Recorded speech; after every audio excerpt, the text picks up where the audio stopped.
उदयपुर निर्माणाधीन सड़क पर सुरक्षा इंतजामों की कथित अनदेखी के कारण हुई दर्दनाक दुर्घटना में झाली का गुड़ा निवासी देवीलाल की मौत के बाद मंगलवार को दिन भर एमबी हॉस्पिटल की मोर्चरी के बाहर सैकड़ों ग्रामीणों का गुस्सा फूट पड़ा। आधा दर्जन से अधिक गांवों से पहुंचे लोगों ने शव लेने से इनकार कर दिया और ठेकेदार, निर्माण एजेंसी तथा जिम्मेदार अधिकारियों के खिलाफ कार्रवाई की मांग पर अड़ गए। घंटों चले विरोध प्रदर्शन और प्रशासन के साथ वार्ता के बाद मृतक के परिवार को 6 लाख रुपए की आर्थिक सहायता देने पर सहमति बनी। इसके बाद पोस्टमार्टम कराया गया और शव परिजनों को सौंप दिया गया।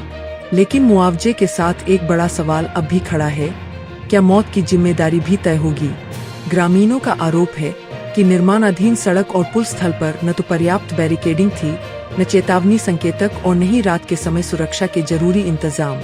ऐसे में यह हादसा महज दुर्घटना नहीं बल्कि लापरवाही का नतीजा बताया जा रहा है। इस मामले में विस्तार से इंक्वायरी होनी ही चाहिए। अगर नहीं हुई तो ऐसे हादसे होते ही रहेंगे और हादसों के लिए जिम्मेदार लोगों का दुस्साहस बढ़ता ही जाएगा।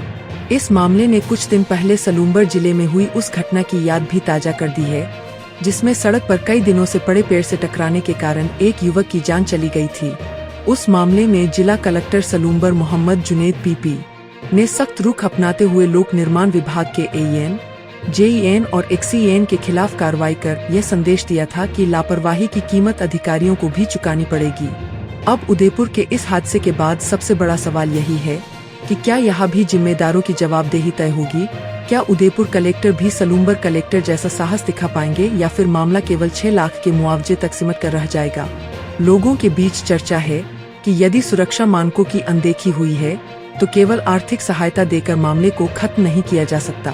आखिर निर्माण स्थल पर सुरक्षा की जिम्मेदारी किसकी थी? चेतावनी बोर्ड और बैरिकेडिंग क्यों नहीं थी? और यदि लापरवाही हुई है तो उसके लिए कौन जवाबदेह है?